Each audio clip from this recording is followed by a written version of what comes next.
Husbands for rent అంటండి. నైజీరియాలో విచిత్ర సాంప్రదాయం.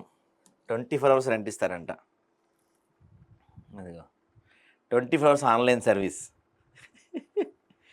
భార్యలే స్వయంగా అద్దెకిస్తారంట. ఇది హైలైట్ కదా. ప్రత్యేకంగా ఆన్లైన్ వ్యవస్థ కూడా అంట దీనికి. భార్యలను వ్యభిచారంలోకి దింపి డబ్బులు సంపాదించే ఘటనలు అక్కడక్కడ చూసాం. కానీ తాజాగా డబ్బు కోసం భర్తలనే భార్యలు అద్దెకిస్తున్నారు. ఓలెక్స్లో పెట్టి పాత వస్తువులు అమ్మినట్లు పెట్టి అద్దెకిస్తున్నారు. ఇటీవల కాలంలోనే 3 పిల్లలు ఉన్న ఓ మహిళ తన భర్తను అద్దెకి ఇవ్వడం ద్వారా ఒక గంటకు పెద్ద మొత్తంలో సంపాదించింది. ఈ ఇష్యూ ఇప్పుడు సోషల్ మీడియాలో వైరల్గా మారింది. అయితే ఈ సంస్కృతి నైజీరియా దేశంలో గత కొన్ని సంవత్సరాలుగా కొనసాగుతుందని తెలుస్తుంది. వచ్చిన డబ్బులతో భార్యలే కుటుంబ పోషణ చూసుకుంటారటండి. అద్దెకి ఎలా ఇస్తారు? రూల్స్ ఏంటంటే, నైజీరియాలో భర్త అద్దెకిచ్చేప్పుడు ఆచితూచి వ్యవహరిస్తారు. అక్కడ దీనికి ప్రత్యేకంగా ఒక ఆన్లైన్ వెబ్సైట్ కూడా ఉంటుందంట.